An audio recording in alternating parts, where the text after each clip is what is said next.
박원순 지사를 비롯해 경남도 정책 담당자들이 산청을 찾아 도민 상생 토크를 열었습니다. 의료 인프라 확대와 케이블카 조기 착공 등 다양한 지역 현안에 대한 지원책들이 제시됐습니다. 고령 운전자에 의한 교통사고가 이어지자 2018년 도입된 면허증 자진 반납 제도가 자리를 잡지 못하고 있습니다. 반납에 따른 혜택을 대폭 확대해야 효과를 볼 수 있다는 지적이 나옵니다. 2020년 12,000가구를 넘겼던 만 40세 미만 청년동이 불과 3년 만에 그 절반 이하로 감소했습니다. 농업을 포기하는 청년들을 지원할 대책 마련이 시급해 보입니다. 우리나라 최초의 공립대학인 경남도립 남해대학은 지난해 교육부의 글로컬 대학 사업에 선정되는 등 큰 변화를 앞두고 있습니다. 남해대학의 향후 계획을 소개한 노영식 총장과의 특별대담, 주요 내용 살펴봅니다. 사천 지역의 가치를 찾고 발전 방향을 제시하며 사천의 미래를 그리는 학생들이 한자리에 모였습니다. 사천의 미래를 그린다. 피플백 로컬 현장을 영상에 담았습니다. 시청자 여러분 안녕하십니까? SCS 뉴스인타임 시작합니다. 산청에 노령 인구가 많지만 병원은 부족한 의료 취약 지역입니다. 보건의료원과 보건지소의 역할이 크지만 공보의 배치는 줄어들고 있어 의료 공백이 심화되고 있습니다. 27일 열린 도민 상생 토크에서는 이에 대한 도의 대응 방안 등이 제시됐습니다. 김현준 기자의 보도입니다. 전체 인구의 40%가량이 65세 이상 노인이지만 의료 환경은 열악한 산청군. 대형 병원이 없어 보건의료원과 보건지소에 대한 국민들의 의존도가 높습니다. 그런데 보건의료원을 포함해 25곳의 보건지소와 보건진료소에 근무하는 공보인은 19명에 불과합니다. 이마저도 대부분이 의료원에 배치돼 있어 상대적으로 수요가 적은 일부 보건지소는 공보이의 순회 진료로 대체하고 있습니다. 심지어 최근 3년 동안은 복무 만료 공보이보다 배치되는 공보이가 적어 의료 공백이 커지고 있습니다. 27일 열린 도민 상생 토크에서도 이에 대한 도 차원의 관심을 요청하는 목소리가 나왔습니다. 상계 보건지소에는 결혼으로 배치를 하지 못하고 인근 지소에서 순회 진료를 하고 있는 실정이 있습니다. 이러한 사정으로 지역 주민의 불편은 물론 공중보건의사는 휴가도 마음 편히 쉴 수 없는 실정입니다. 경남도는 기간제 의사 채용과 경상국립대병원 파견 진료 등 제도적으로 의료 공백 지원에 나서겠다고 밝혔습니다. 공보의 감소가 전국적인 현상이지만 산청의 의료 환경을 고려해 공보의가 최대한 많이 배치될 수 있도록 노력하겠다고도 덧붙였습니다. 산청같이 어려운 곳에 병원 의료시설이 부족한 곳에 공중보건의가 한 명이라도 더 배치되도록 도가 좀 노력을 해야 될 것 같고, 전문의를 채용할 수 있도록 재정적 지원도 고려하겠다고 밝혔습니다. 최근 노선이 단일화된 산청 케이블카의 조속한 추진을 촉구하는 목소리도 있었습니다. 경남도는 현재 산청군이 국립공원 계획 변경 승인을 위한 용역을 진행 중이고 도 차원에서는 환경부와 협의를 이어가고 있다고 밝혔습니다. 절차적으로 봤을 때는 최소한 1, 2년 정도는 걸리기 때문에 저희가 이 절차를 당겨서 할 수 있게끔 환경부와 긴밀히 협의하도록 하겠습니다. 한편 도민 상생 토크에서는 아열대 장목 육성 강화, 시천 급수구역, 지방 상수도 확장 등에 대해서도 다양한 의견이 나왔습니다. SCS 김현준입니다.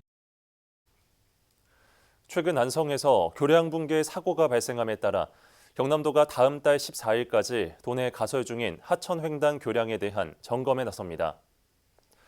점검 대상은 지역에서 진행 중인 지방 하천 정비 사업 27건이며 발주청과 전문가가 참여합니다.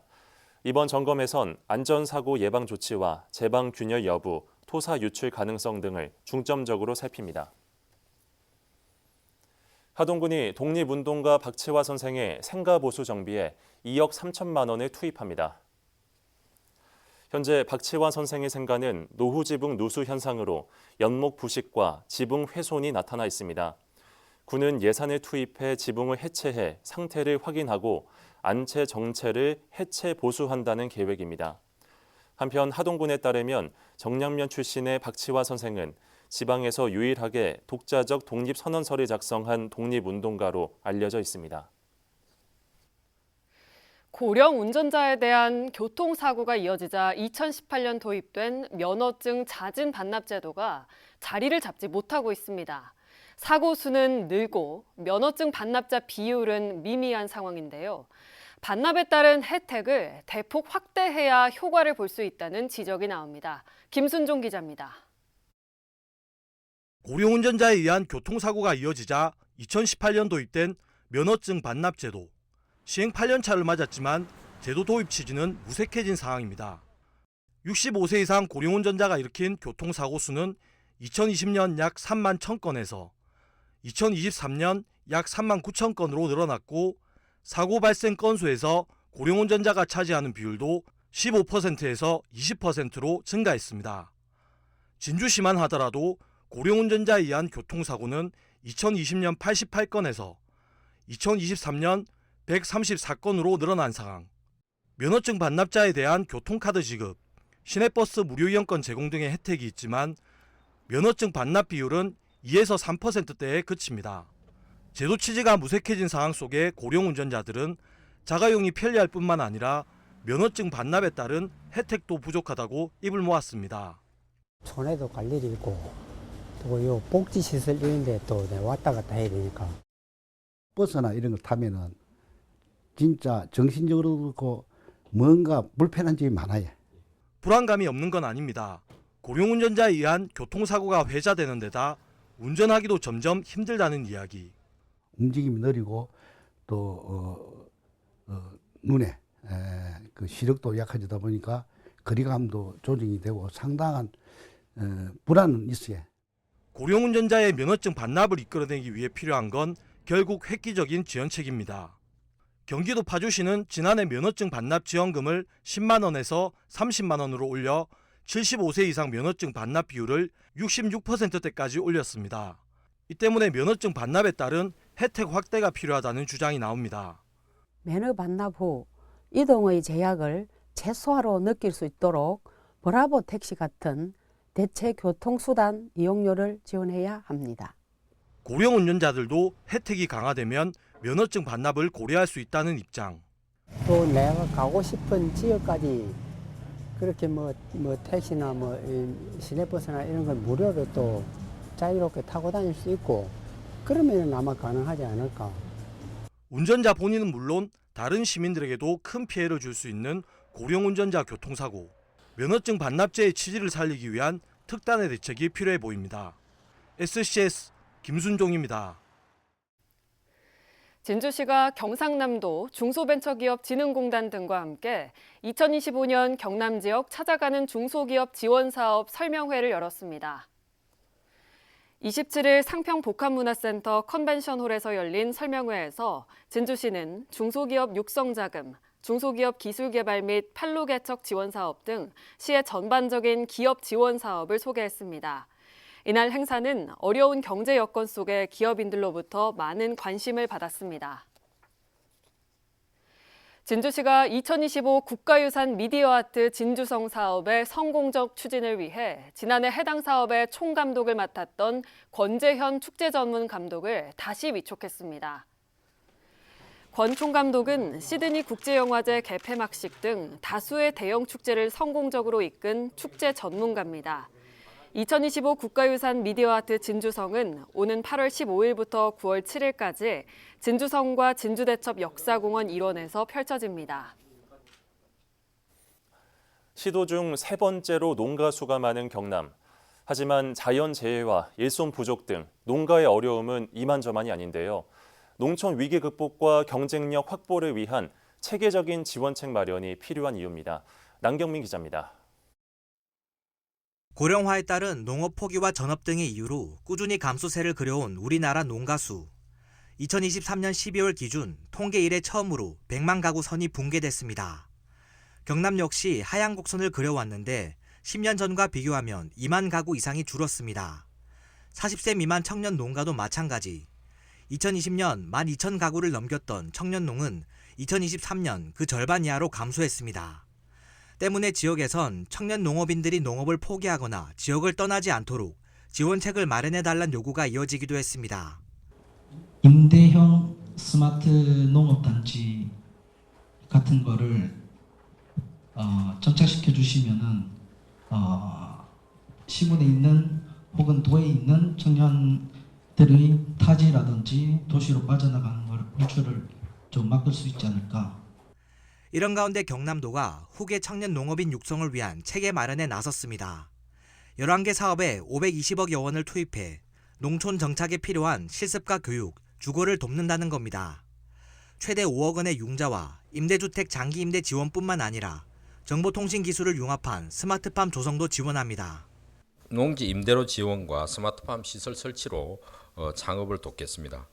아울러 경남 밀양에 있는 경남 스마트팜 혁신밸리에서 청년 후계농 교육을 강화하면서 청년 농촌 보금자리 주택 지원 사업을 통해서 또 애플망고와 용과 등 특화 작목을 육성해 기후위기에 대응하는 한편 인도와 몽골 등 해외 수출 시장 확대와 클러스터 조성을 통해 2조 1천억 원 규모 수출 실적을 이뤄내겠다는 계획입니다. 특히 진주에선 고부가 가치 산업으로 평가받는 그린바이오 산업 기반이 갖춰집니다. 유망기업 발굴과 유치를 맡을 벤처 캠퍼스 조성이 이뤄지고 있는데 올해부터 120억 원 이상이 투입되며 본격적인 조성이 시작됩니다. 내년 말 준공을 목표로 하고 있는 가운데 올 상반기엔 진주생물농공단지 일원을 그린바이오 육성지구로 선정하기 위한 공모 준비도 함께 이뤄집니다. SCS 남경민입니다. 강민국 의원이 발의한 자본시장과 금융투자업에 관한 법률 일부 개정 법률안이 27일 제422회 국회 임시회 제7차 본회의를 통과했습니다. 이번에 통과된 법률안은 공개 매수 관련 규정이 증권시장과 다자간 매매체결 회사에 동일하게 적용될 수 있도록 정비한 것이 특징입니다. 또 다자간 매매체결 회사에서의 매매 거래에 따른 채무의 분리행위로 인해 발생하는 손해를 배상하기 위해 거래소의 손해배상 공동기금을 활용할 수 있도록 명시했습니다. 강 의원은 이번 개정안 통과로 투자자 거래의 장애 요인이었던 공개 매수 규제와 손해배상 공동기금 적용 불명확 요소가 해소됐다고 평가했습니다.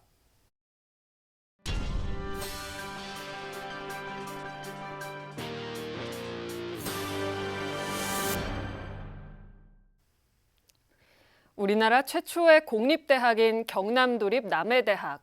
지난해 교육부의 글로컬 대학 사업에 선정되는 등 큰 변화를 앞두고 있는데요. 서경방송이 남해대학의 관련 준비와 향후 계획을 알아보기 위해 노영식 총장과 함께하는 특별 대담을 마련했습니다. 주요 내용을 미리 살펴봅니다. 김상혁 기자입니다. 지난해 교육부의 글로컬 대학 30사업에 최종 선정된 경남 도립 남해대학. 도립거창대학과 국립창원대와의 통합을 전제로 하고 있습니다. 통합 이후 남해대학은 국립창원대학교 남해 캠퍼스로 변경될 예정. 지역민들이 아끼는 대학이지만 생존을 위한 과감한 결단이라는 설명입니다. 통합이란 도립 남해대학이 국립으로 바뀐다는 것입니다.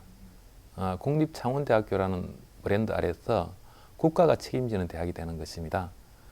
국립창원대학교라는 좀 더 큰 브랜드 아래서 특성화를 강화해서 좀 더 지속 가능한 대학, 경쟁력 있는 대학이 되겠다는 것입니다. 지역민들의 반응도 뜨거웠던 통합 결정. 우려의 목소리 또한 뚜렷했는데 통합 이후에도 남해대학은 입학생 정원 340명을 그대로 유지합니다. 또 100% 고용 승계는 물론 창원대의 의사결정기구에 경남도와 남해군이 참여하는 등 지역의 변화가 우려되는 일방적인 결정을 방지한다는 방침입니다. 통합 후 창원대학교 최고 의사결정기구에 경남도나 남해군에서 참여를 해서 일방적인 의사결정이 없도록 한다는 것입니다. 이런 원칙은 지켜질 것이고 남해대학이 어느 누구도 불이익을 받는 일은 없도록 하겠습니다. 현재 9개 학과를 운영하고 있는 남해대학은 통합 이후 3개 학부, 6개 학과 체제로 변경됩니다. 항공해양방산학부와 관광융합학부 등의 특성화에 주력한다는 계획입니다. 항공 제작 분야까지 범위를 확대해서 제조와 정비 분야에서 최고 현장 전문 인력을 양성하겠습니다. 호텔 관광과 조리 제빵, 원예 조경 분야의 강점을 가지고 있습니다. 이런 분야를 포함한 관광융합학부가 앞으로 우리 대학을 이끌어 나가게 됩니다. 항공과 관광이라는 두 개의 날개가 우리 대학 경쟁력의 핵심이 될 것입니다. 경남 도립남해대학의 오늘과 내일을 들어보기 위해 서경방송이 마련한 SCS 특별대담 대학의 미래를 듣다 경남 도립남해대학편은 28일 저녁 7시 30분 첫 방송될 예정. 2026년 통합대학으로 거듭나게 될 남해대학의 변화는 물론 지역가의 상생까지 자세한 내용은 해당 프로그램을 통해 확인할 수 있습니다. SCS 김상엽입니다. 하동군 횡천면에서 오는 3월 1일부터 23일간 청학 미나리 판매 행사가 진행됩니다. 올해로 6번째를 맞은 청학 미나리 판매 행사는 개막식이나 별도의 문화 공연 없이 미나리 시식과 판매 중심으로 운영됩니다. 한편 지리산의 맑은 물로 재배돼 향이 짙고 아삭한 식감이 특징인 청학 미나리는 혈관계 질환 예방과 혈액 정화 등에도 효과가 있는 것으로 알려졌습니다. 남해군이 고향사랑 방문의 해를 맞아 남해랑 만남해 본론 투어 프로그램 운영에 나섭니다. 해당 프로그램은 봉사활동과 여행을 동시에 할 수 있도록 기획됐으며 지역 관광명소와 축제 등을 관광한 뒤 여러 봉사활동에 참여하는 형식으로 구성됐습니다. 다음 달부터 12월까지 매월 80명 정원으로 추진되며 자원봉사 포털에 등록된 누구나 참여 가능합니다. 자세한 사항은 남해군청 행복동행팀 또는 자원봉사센터로 문의하면 됩니다.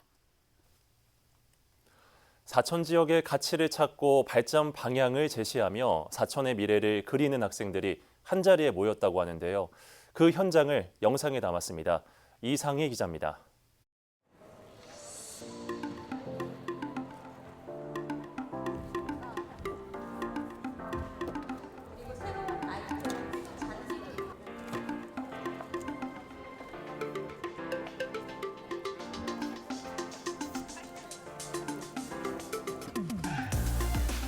학생들이 이 지역에서 살아가면서 실감하고 있는 그런 내용들을 직접 찾아보고 그리고 본인들의 이야기를 나누면서 문제의 대안을 찾아 나가는 프로그램입니다.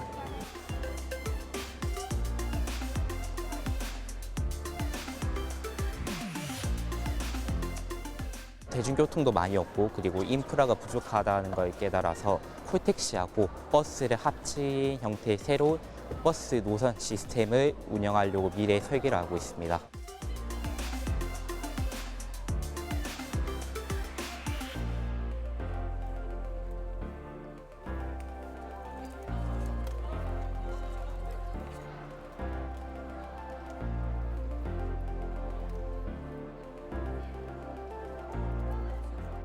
사천시의 정동면과 산안면에 있는 공업단지로 이동할 때 아침 시간에 차가 너무 많이 막혀서 교통체증이 너무 증가하고 그 다음에 그 일대를 지나갈 때 차가 너무 정체되니까 그 구간만 스트레스가 너무 심해서 이렇게 구축하게 되었습니다.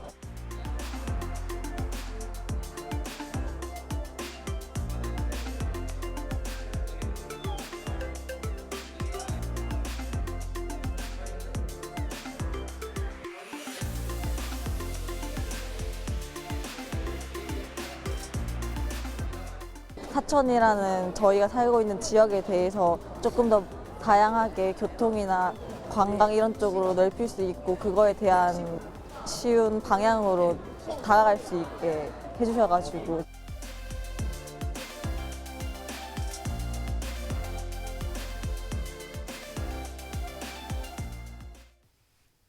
사천시가 경유 차량 소유자에 상반기 환경 개선 부담금을 부과했습니다. 부과 대상은 2012년 7월 이전에 생산된 경유차 중 저공해 인증을 받지 않은 차량입니다. 대상 차량은 4,304대로 이번에 부과된 금액은 총 1억 1,600여만 원입니다. 환경 개선 부담금은 매년 3월과 9월 두 차례 부과되며 미납 시 3%의 가산금이 적용됩니다. 함양군이 지역 청년 대상 문화예술 관람료 지원 사업인 청년 문화 예술 패스를 시행합니다. 함양군에 주소를 둔 19세 이상 청년들은 연간 최대 15만 원을 지원받을 수 있습니다. 다만 사용처는 연극과 뮤지컬 등 순수 예술 공연과 전시에 한정되며 팬미팅과 축제 등은 사용이 불가합니다. 신청은 3월 6일부터 5월 31일까지 청년 문화 예술 패스 홈페이지에서 가능합니다. 경남도 교육청이 올해 도내 초등학교 예비 소집에 아동 11명이 불참해 경찰에 수사를 의뢰한 것으로 알려졌습니다. 경찰 수사 결과 소재 불명 아동 11명 중 6명은 부모와 함께 해외 체류 중인 것으로 확인됐습니다. 또 4명은 해외 출국 기록 사실이 있어 경찰이 소재 파악을 진행하는 중이지만 나머지 1명은 주소지에서도 소재 파악이 되지 않고 있는 것으로 알려졌습니다.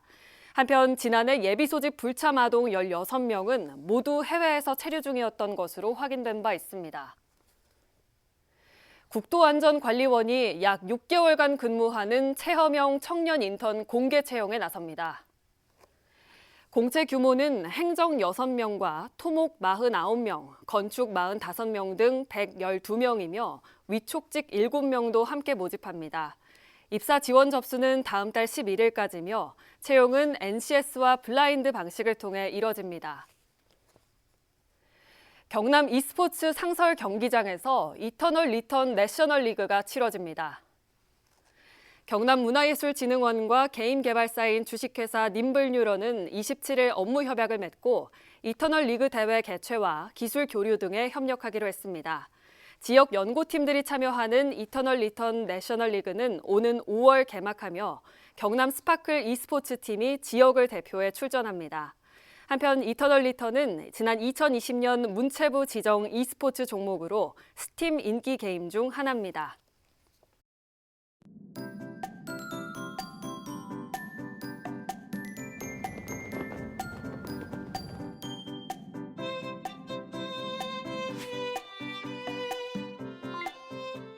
사진으로 보는 날씨입니다. 금요일부터 다음 주 초까지 봄을 맞이하는 비가 내릴 것으로 보이는데요. 기온도 크게 올라 한층 따뜻해진 날씨를 느끼실 수 있겠습니다.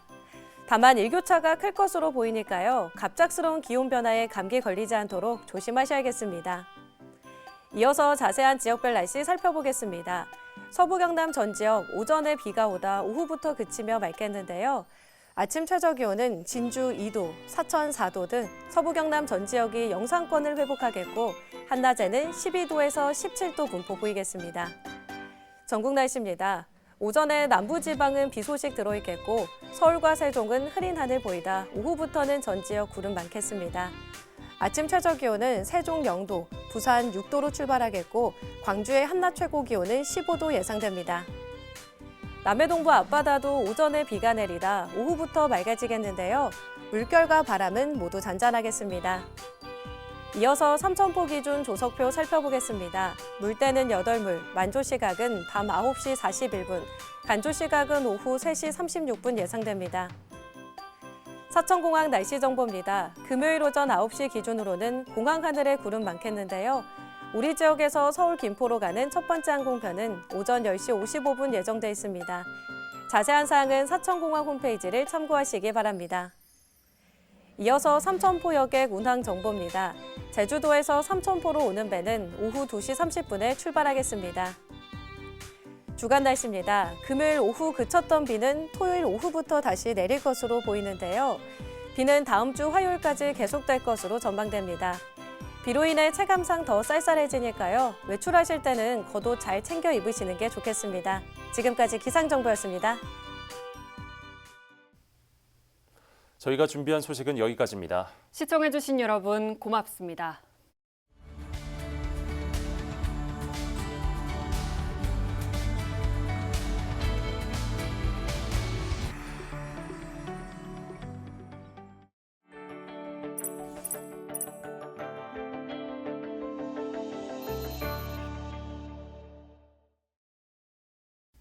오늘 전해드린 소식이 도움이 되셨다면 좋아요를 눌러주시고 더 많은 뉴스를 빠르게 받아보시려면 구독 버튼도 꼭 눌러주세요.